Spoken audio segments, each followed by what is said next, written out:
वालेकुम बिस्मिल्लाहिर्रहमानिर्रहीम। आज हम जो डिस्कशन करने जा रहे हैं डायरेक्ट एजुकेशन के जावा ट्यूटोरियल्स के अंदर, उसमें सेशन नंबर 5 को हम डिस्कशन करेंगे। और आज के जो मेन टॉपिक्स हम कवर करेंगे वो हैं Java variable types, local variables, instance variables, class and static variables. Session number 4 के अंदर हमने जो डिस्कशन की थी वो अबाउट थी डेटा टाइप्स की। डेटा टाइप्स हमने देखी कि 8 डिफरेंट किस्म की हैं।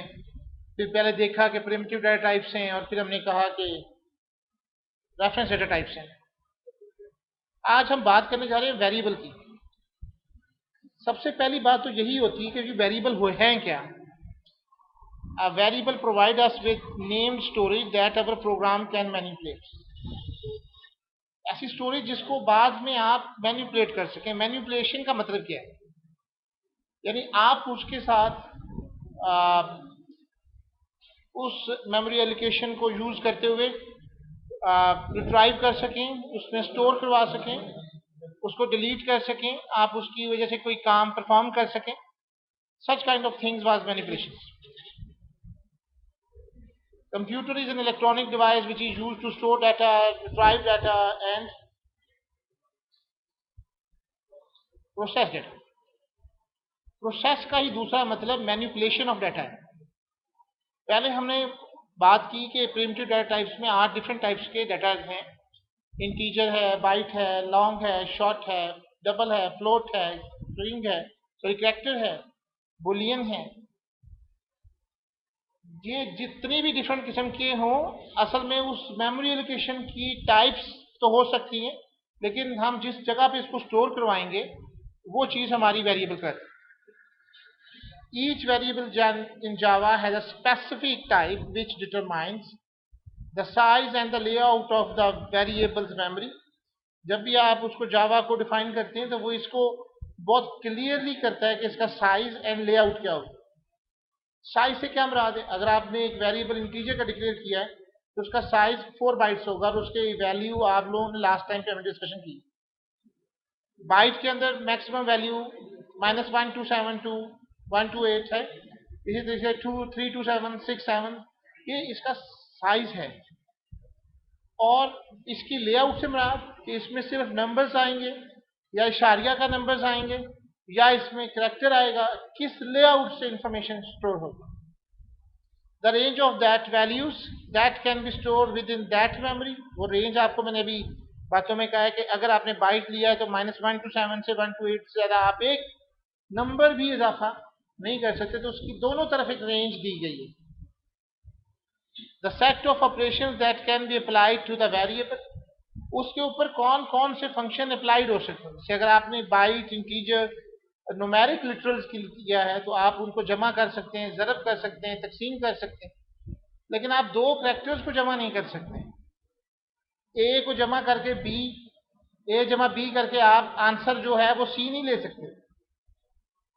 हाँ, आप उनको कनकैटिनेट कर सकते हैं। आप ये मालूम कर सकते हैं कि अपर केस में है, लोअर केस में है, मुख्तलिफ फंक्शंस। हर एक टाइप ऑफ वेरिएबल्स के ऊपर डिफरेंट फंक्शंस अप्लाई होते हैं। You must declare all variable before they can be used. ये एक बहुत इंपॉर्टेंट रूल है। जब तक आप पहले डिक्लेयर नहीं करेंगे आप उसको utilise. The basic form of a variable declaration is as shown. आपने डेटा टाइप देनी है, फिर आपने वेरिएबल देना है, इक्वल दे के फिर आपने जो वैल्यू उसको देनी है वो आप इसको डिक्लेयर कर सकते हैं, और आखिर में आपका सेमीकोलन। इसको चलाने के लिए एक हम प्रोग्राम रन कर लेते हैं ताकि आपको इस जो स्लाइड तक मैंने बात की आपसे वो आपको समझ आ जाए कि मैंने ये इससे क्या मुराद। Java variable types, here data type is one of the Java's data type and variable is the name of the variable। यानी जो सबसे पहले आपने डेटा टाइप देनी है वो कल जो हमने लेक्चर लास्ट टाइम पे पढ़ा था, इंटीजर, बाइट, वो जो 8 आपको बताई गई थी उनमें से ही होना चाहिए। पहले आपने वो डेटा टाइप देनी है और फिर उस वेरिएबल का नेम लिखना है।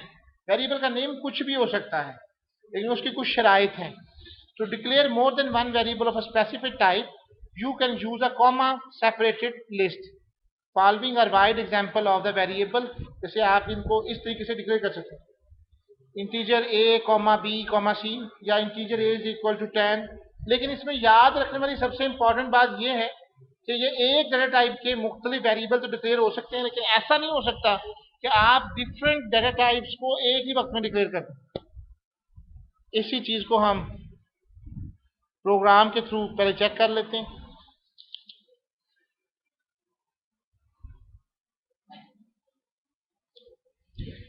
जावा वेरिएबल एग्जाम्पल के नाम से मैं इसको स्टोर कर रहा हूं।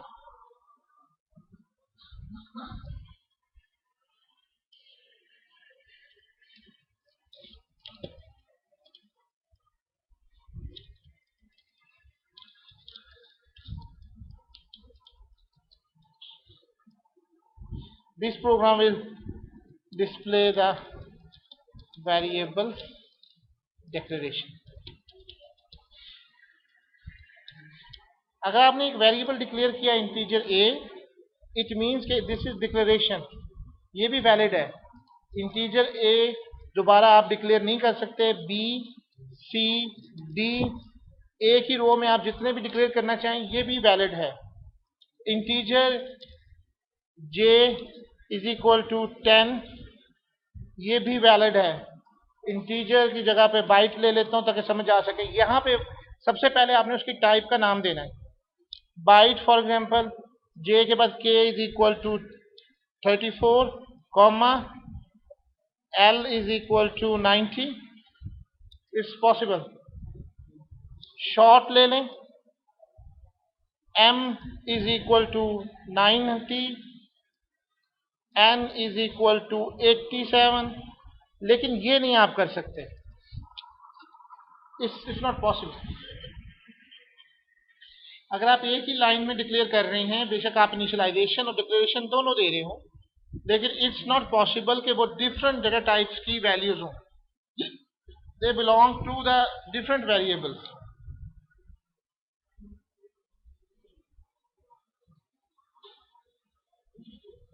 आप एक डाटा टाइप से ज्यादा नहीं ले सकते, आप उसको सिमिलर डाटा टाइप्स में लेंगे। इंटीजर हो, बाइट हो, आप एक ही लाइन में ले सकते हैं, लेकिन आप उसको डिफरेंट डाटा टाइप्स के अंदर एक में लाइनिंग नहीं ले सकते। I think it's clear now. तो ये चीज आपकी यहाँ पे क्लियर कर दी गई कि आपने सबसे पहले डाटा टाइप का नाम देना है। वो वही डाटा टाइप्स हैं जो कल हमने 8 डाटा टाइप्स इसको देखे। अगर अब इसमें प्रोग्राम समटाइम नहीं दिए हुए, मैं इसके अंदर खुद बना रहा हूँ, अगर मैंने आपसे किसी जगह पे भी क्वेश्चनिंग की तो आप याद रखें कि इसके साथ साथ इसी तरह के ये छोटे छोटे प्रोग्राम आपने देने। हो सकता है आपकी ऑब्जेक्टिव भी इसी तरह से आए कि ये देख के बताना होगा आपको कि ये सही है या गलत है। This chapter will explain various variable types available in Java language. There are 3 kinds of variables in Java. Basically 3 तरह के, और यही मेन पॉइंट्स हैं। मैं आप प्रेजेंटेशन बना के ला रहा हूँ और मैं बहुत टू दी पॉइंट चल रहा हूँ। अगर इनमें से आपने बाकी सारी आपने कहानियां डाली और ये नहीं बताया कि कितनी टाइप्स के डाटा टाइप्स हैं और कितनी टाइप के डिफरेंट वेरिएबल्स होते हैं, आपके लिखने का कोई फायदा नहीं। सबसे पहले वेरिएबल्स आते हैं that was known as the local variables. Second type of variable is known as the instance variables. Third variable type is known as the classic और स्टैटिक वेरिएबल्स। ये 3 वेरिएबल्स से ज्यादा आपकी जावा के अंदर मौजूद नहीं है। अब हम सबसे पहले बात करेंगे कि हमारे पास लोकल वेरिएबल से क्या मुराद है। Local variables are declared in methods, constructors and blocks. Block से क्या मुराद है? अगर आप एक प्रोग्राम लिखते हैं, लेट्स सपोज मैं एक क्लास बनाता हूं। ये मैंने एक क्लास बनाई है, लेट्स सपोज क्लास बॉक्स के नाम से। ये जो 2 करली ब्रैकेट्स हैं that was known as a code of blocks. अगर मैंने इसमें एक वेरिएबल दिया है इंटीजर a के नाम से, आप देखें कि इसको कोई प्रॉब्लम नहीं है। आप गौर करें कि इसी प्रोग्राम के अंदर इंटीजर a भी डिक्लेयर हुआ है। ये देखें, एक प्रोग्राम में हम 2 सेम नेम से वेरिएबल नहीं ले सकते, लेकिन क्योंकि ये लोकल वेरिएबल्स है तो ये जो इसकी क्लास की ये बाउंड्रीज है तो ये उसका लोकल है, और ये जो है ये अपनी बाउंड्री शुरू कर रहा है। इसकी बाउंड्री वाल यहां से स्टार्ट हो रही।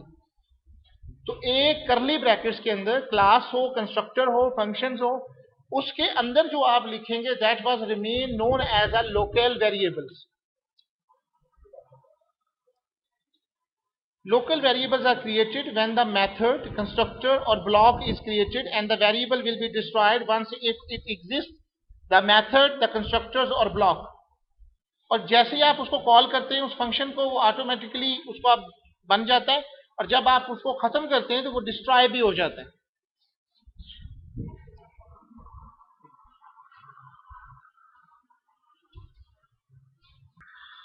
अच्छा, अब यहाँ पे हम बात कर रहे हैं कि वेरिएबल्स, हमने अभी तक लोकल वेरिएबल्स की बात की. वेरिएबल्स की कई किस्में हैं जो हमने लास्ट टाइम पे की.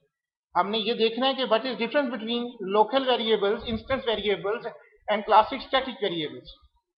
Access modifiers can not be used for local variables. सबसे बड़ी बात आपने क्या याद रखनी कि लोकल वेरिएबल्स के लिए आप क्या यूज नहीं कर सकते? Access specifier. एक्सेस स्पेसिफायर कौन से हैं? Public, private, protected. Let's suppose अगर ये बात कह रहा है हमें, हम इसको जाके चेक करते हैं कि क्या ये पब्लिक मुझे लिखने देता है. You can see it. और क्या इसके साथ पब्लिक लिखने देता है?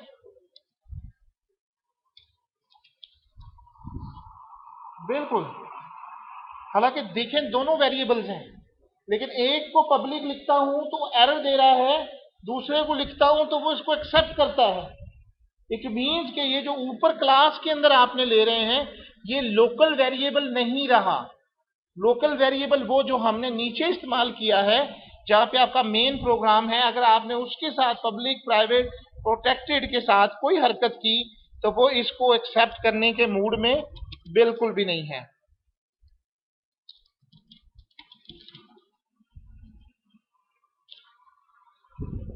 लेकिन अगर बिलफर्ज मैं ये प्राइवेट इंटीजर बी लिखता हूं, प्रोटेक्टेड इंटीजर सी लिखता हूं, उसको इन तीनों पे कोई इतराज नहीं है.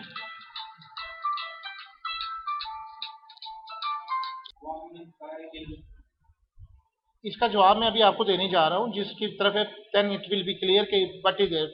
मैंने आपसे कहा कि जैसे मैंने इंटीजर लिखा दो ब्रैकेट्स के अंदर, तो इसका ये मतलब नहीं है कि आप उसको लोकल वेरिएबल ही अंडरस्टैंड करेंगे. यही डिफरेंस आज हमारा मौजूद बहस है. देखने में वो दोनों सेम लग रहे थे, लेकिन जैसे मैंने उसके अंदर कोई वैल्यूज, एक नई चीज ऐड अप की, तो उसने खुल के अपना इजहार कर दिया कि भाई मैं जो हूं मैं लोकल वेरिएबल नहीं हूं. ठीक है. अब वो क्या चीज है जो असल आपके साथ डिस्कशन थी कि अगर आप उसको लेते हैं तो access specifiers can not be used for local variable. अगर मैंने किसी जगह पे इस तरह प्रोग्राम दिया हुआ है, मैं आपसे ये कहता हूं पेपर में ये क्वेश्चन है कि आप इसके एरर निकालें, तो ये मैं एरर आपको दिखाए हैं. मैंने अगर वहां पे इसी तरह से पब्लिक नीचे लिख दिया है और इंटीजर आगे ए डाला हुआ है और वाइड मेन के अंदर है ये, तो आपको समझ आना चाहिए कि ये गलत है. आप उसकी इंडिकेशन करें. ये जो इंडिकेशन इस वक्त आपको बताई जा रही है, हो सकता है कि आपसे ये क्वेश्चंस में पूछिए. अगर आपका कंसेप्ट नहीं है तो आप इसको नहीं फाइंड आउट कर सकते. Local variables are visible only with in the declared method, constructor और ब्लॉक. जिस टाइम पे आप लिखते हैं उसी के अंदर वो विजिबल होते हैं, बाहर आउटसाइड इसको अप्रोच नहीं किया जा सकता. Local variables are implemented at stack level internally. Stack के ऊपर हमारी बहुत बहस हो रही है कि एक जहां पे आपके, तो ये इंटरनली तौर के ऊपर आपका स्टैक मेंटेन कर रहा हो. There is no default value for local variables की कोई डिफॉल्ट वैल्यू नहीं होती कि जो ऑटोमेटिकली आ जाए. So local variable should be declared and an initial value should be assigned before it first use. क्योंकि तो जब आप उसको लोकल वेरिएबल्स को लेंगे तो वो ऑटोमेटिकली उसकी कोई इनिशियल वैल्यू नहीं होगी. अगर आपने इसको कोई जमा, तफरीक, ज़रब, तकसीम करने की कोशिश की तो ये आपके लिए उसी प्रॉब्लम खड़ी कर देगा और आपसे कहेगा कि जनाब इसके लिए मुझे आप प्लीज इसकी वैल्यू प्रोवाइड करें. मैं ऊपर को छोड़ रहा हूँ. लेट्स सपोज मैं ये एरर के लिए हटा रहा हूं इंटीजर ए.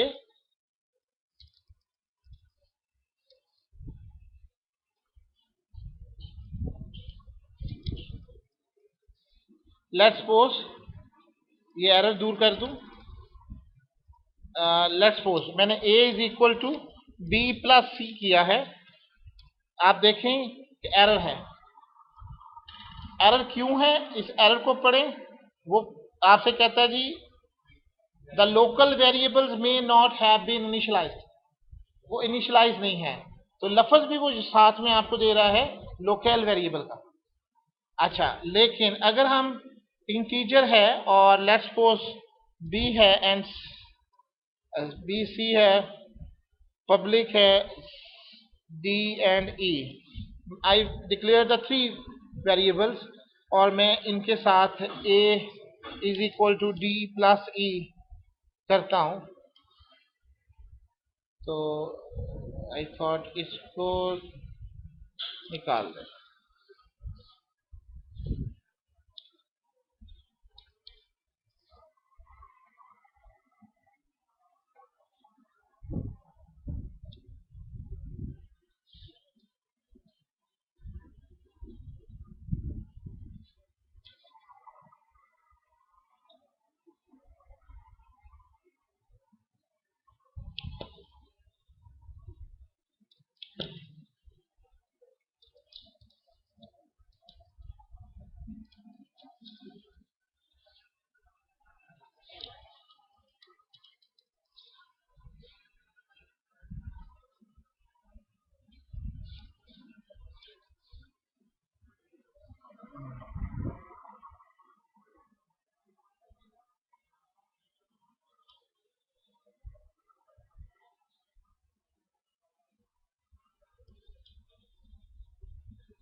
ये क्यों मैसेज दे रहे हैं यहाँ पे?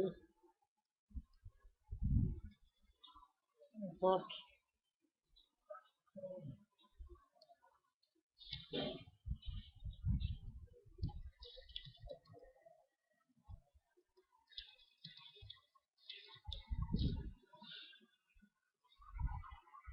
Showing it. Expected error दे रहा है।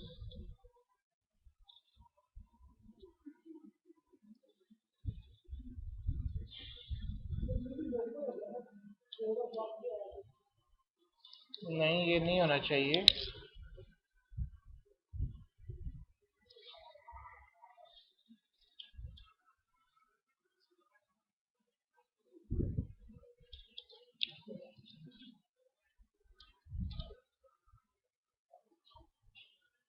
ओके,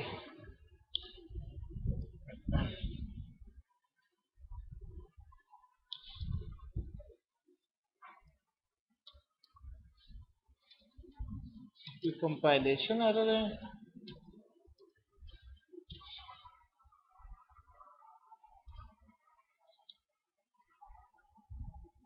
तो इसको देखते हैं कि ये क्यों दे रहे हैं। बहरहाल, here age is a local variable and this is defined inside pupAge method and its scope is limited to this method only।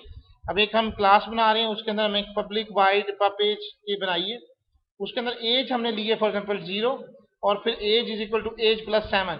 तो इट मीन्स कि ये जो हमारा वेरिएबल है इंटीजर एज का, ये हमारा लोकल वेरिएबल है और उसके अंदर ही सिर्फ जो एक फंक्शन हमने बनाया है पपेज का, सिर्फ उसके अंदर इसकी वैल्यू रिजाइड करेंगे। आउटसाइड दैट फंक्शन इसकी value is not accessible.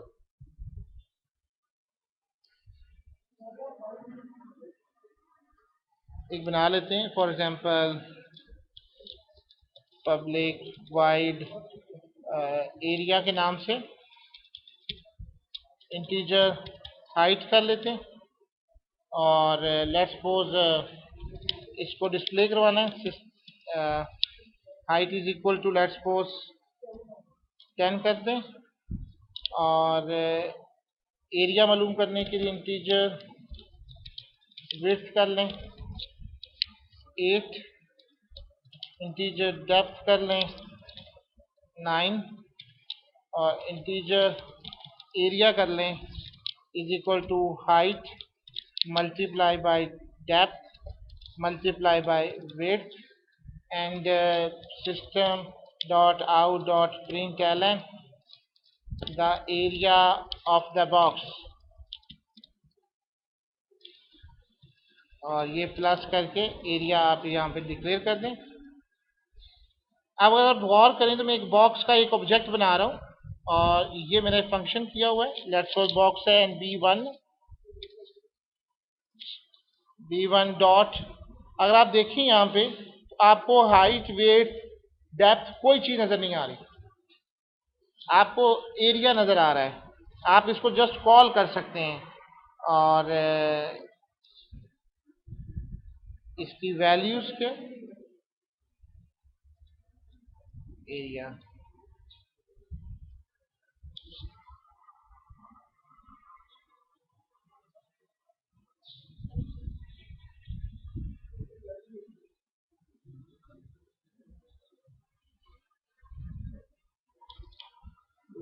why I thought ये हम गलत कर रहे हैं।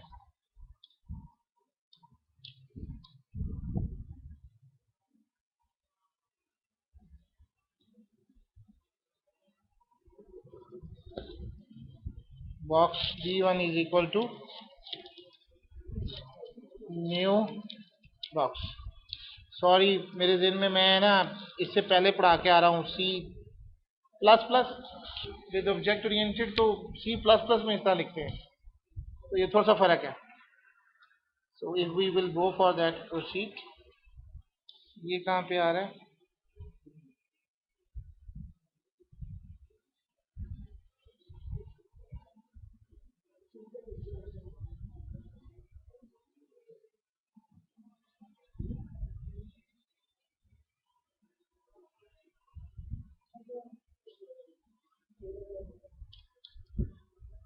वही मैं कह रहा हूँ, मेरे साथ तो थोड़ा बहुत C प्लस प्लस और मिक्सिंग हो रही है, इसको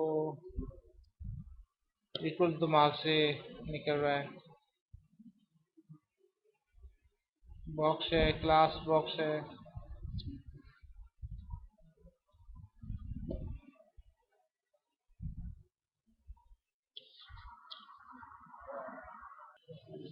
सॉरी, बस ये ना नेमिंग का इशू आ रहा था।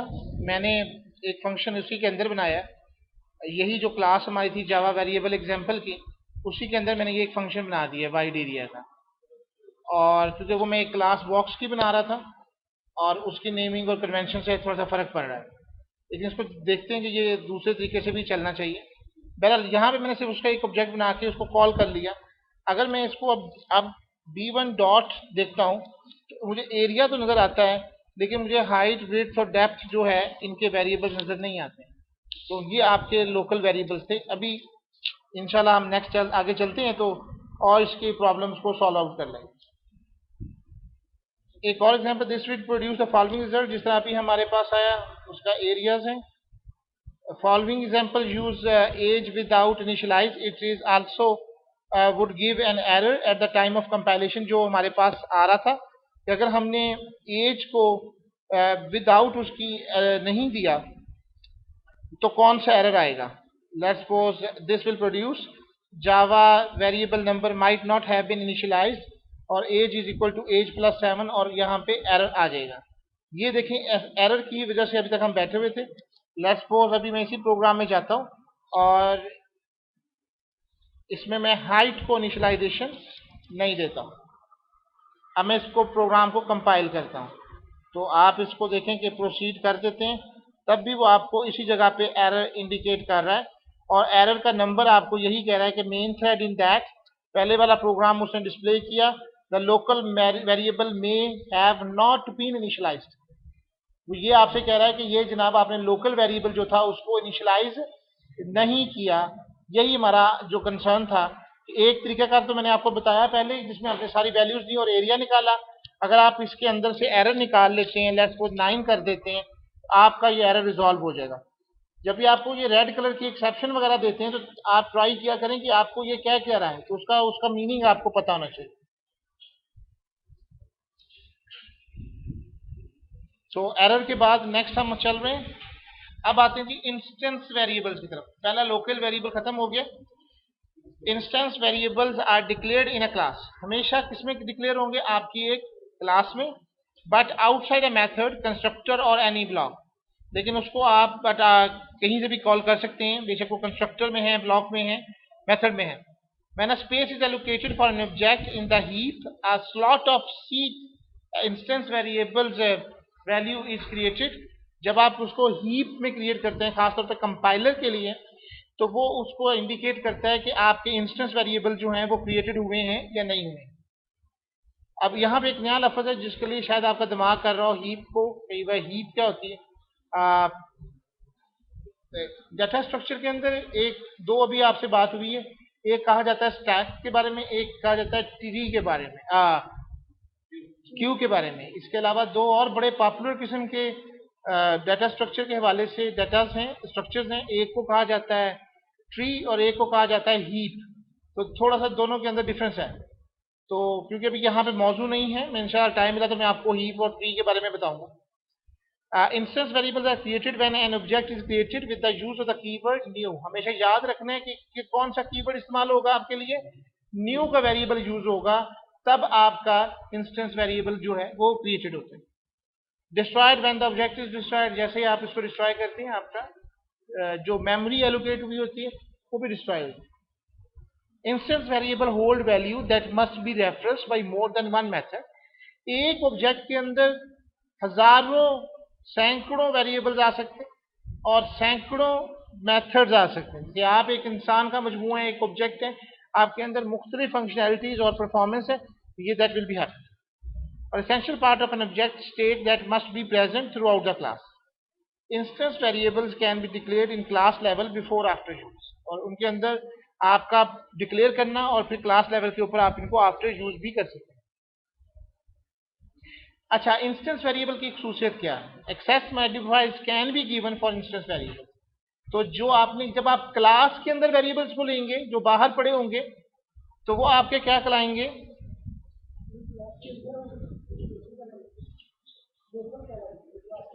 वो इंस्टेंस वेरिएबल्स कहलाएंगे, जिनके साथ आप पब्लिक, प्राइवेट, प्रोटेक्टेड लिख सकते हैं। Instance variables.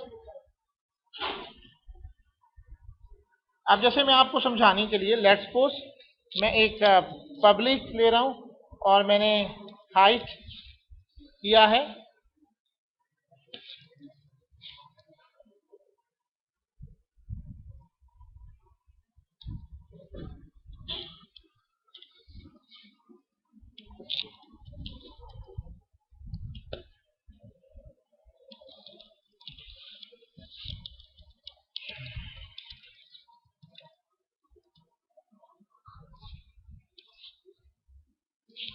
अगर आप जरा गौर करें, ये एक फंक्शन है, इसके साथ मैं पब्लिक लगाता हूं।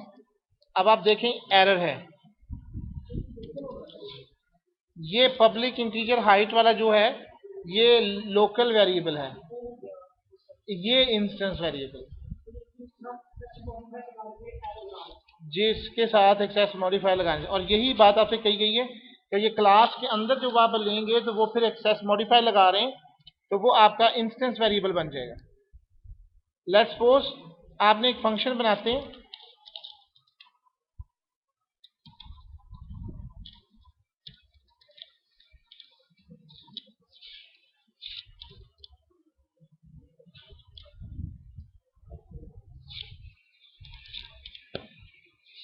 अब ये h is equal to H E,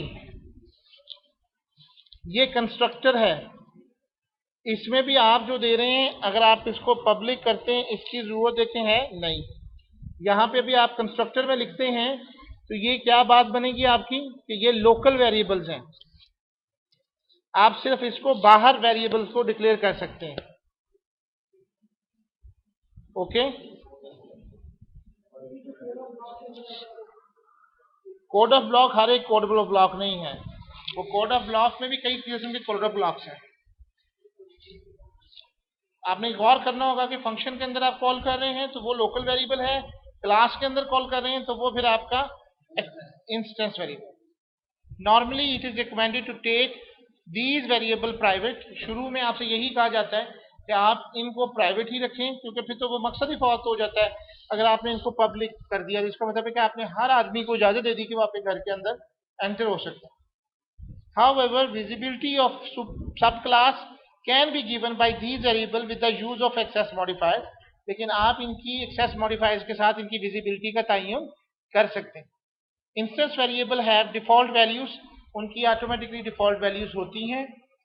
For its must members the field default value is 0 और नहीं, इनको करने की जरूरत है। It is false and the object reference is null. Values can be assigned during the declaration or within the container, और जब आप इसको डिक्लेयर करते हैं उस वक्त आप इनकी वैल्यूज को सेट कर सकते हैं. Instance variable can be accessed directly by calling a variable name inside the call. जब आप उसको कॉल करते हैं तो उसके जरिए आप फिर एक्सेस कर सकते हैं. इंस्टेंस वेरिएबल की एक और इंपॉर्टेंट बात, however within static methods and different classes when instance variables are given accessibility, मतलब पब्लिक प्राइवेट प्रोटेक्टिव लगाते हैं, should be called using the fully qualified name, यानी पूरा पाथ देना होगा तब आप उस तक पहुंच सकते हैं. इससे मुराद ये है कि लेट्स सपोज मैंने ये एक पब्लिक इंटीजर एच किया हुआ है और मैं यहाँ पे ऊपर क्या बनाया मैंने, data d1 is equal to new data d1 dot. अब देखें ये h को तो अप्रोच कर रहा है, ठीक है. इट मीन्स कि ये मुझे पूरा क्वालिफाइड नेम देना होगा. पहले d1 लिखना होगा, फिर एक्सेस स्पेसिफायर लगाना होगा और फिर मुझे उस वेरिएबल का नेम देना होगा, तब मैं उसमें कोई वैल्यू सेट कर सकता हूं.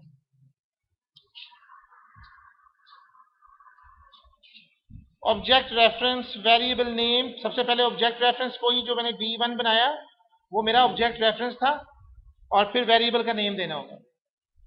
जैसे ये एक प्रोग्राम दिया हुआ है, मैंने साथ साथ बना दिया आपको, ये उसी तरीके से प्रोग्राम बना हुआ है. अगर आप इसको गौर से देखें तो मैंने स्ट्रिंग नेम लिया है, एक सैलरी लिया है, एम्प्लॉय स्ट्रिंग एम्प्लॉय नेम लिया है, फिर उसको इसी तरीके से सेट सैलरी किया है और फिर मैंने इनको प्रिंट आउट करवा दिया और इसका कोई रिजल्ट इस तरीके से आएगा. नेक्स्ट है जी, जो लास्ट आज की डिस्कशन का मौजू है वो है class and static variables. Class variables also known as static variables are declared with the static keyword in a class. और इसमें ये क्लास में ही होगा और उसके साथ लफ्ज जो आएगा वो हमेशा स्टैटिक का आएगा. But outside a member of method और a class are declared with the static keyword in a class. There would only be one copy of each class variable per class. और जब आप बनाएंगे तो उसकी सिर्फ एक कॉपी बनती है स्टैटिक वेरिएबल्स की. Of how many objects are created from it, static variables are rarely used other than being declared as constant. तो स्टैटिक वेरिएबल का मतलब ही यही है कि वो कांस्टेंट है, बहुत कम इस्तेमाल होते हैं. लेकिन आपको पता चल गया कि अगर कोई कह रहा है कि स्टैटिक वेरिएबल डिफाइन कर दें तो इट मीन्स कि ये बेसिकली एक कांस्टेंट डिफाइन होने की बात हो रही है. वेरिएबल की value during the program execution change हो सकती है, लेकिन कांस्टेंट की value during the program execution change नहीं हो सकती. कि जब आप स्टैटिक वेरिएबल बनाते हैं तो इट मीन्स कि यू आर डिक्लेयरिंग द, कल को आप किसी जगह इंटरव्यू में जाते हैं वो आपसे पूछ लेते हैं जी कितने टाइप के वेरिएबल्स होते हैं, तो आपके जहन में फौरन आना चाहिए कि लोकल और स्टैटिक वेरिएबल. तो कोई पूछ लेती कि लोकल वेरिएबल और स्टैटिक वेरिएबल में क्या फ़र्क है, तो आप उसको क्लियरली बताएं कि जो स्टैटिक वेरिएबल होता है is just like a constant होता है. Constants are variables that are declared as a public, private, final and static. Constant variables never change from their initial value. Static variables are stored in static memory. If it is rare to use static variables other than declared final and use an either specific private constants. आगे आते हैं, अभी हम access specified नहीं पढ़ रहे. अभी हमारा मौजूद गुफ्तगू वो है वेरिएबल्स की type. Static variables are created when the program starts and destroyed when the program ends. Visibility similar to the instance variable, उसी तरह आएगी जिस तरह आप बाकियों का देखते आए. However most static variables are declared public since they must be available for users and the class. तो कांस्टेंट का मतलब ये है कि आप एक्सेस कर सकते हैं उसको, आप उसमें चेंजेस नहीं कर सकते. Default values are same as instance variables. For example, number, the default value is 0, boolean it is false and the object is null. Values can be assigned during the declaration or within the constructor. Additionally, values can be assigned in special static initializer block. Static can be accessed by calling with the class name, जैसे class name देंगे और फिर variable name देंगे. When declaring class variables as public, static, final, then variable names are all in the upper case. और सबसे important part, तो जब आपने स्टैटिक वेरिएबल देना है तो फिर इसको अपर केस में देना है. If a static variables are not public and final, the naming syntax is the same as instance and the locale. इसकी एग्जांपल देख लें, सिर्फ जरा गौर करें, मैंने यहाँ पे प्राइवेट, स्टैटिक, डबल और सैलरी की. Private, static, final, string, department. और गौर करें, मैं इस वेरिएबल का नाम मैंने अपर लेसन में दिया. ये इसकी कन्वेंशन है. अगर आपने एक वेरिएबल डिक्लेयर कर रहे हैं private, static, salary,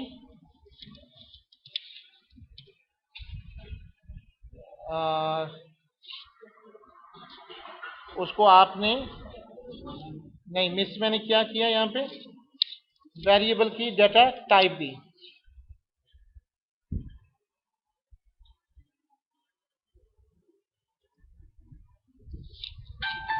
public,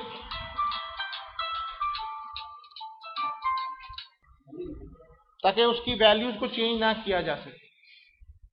this will be the last one. और thank you very much and Allah हाफ़िज़.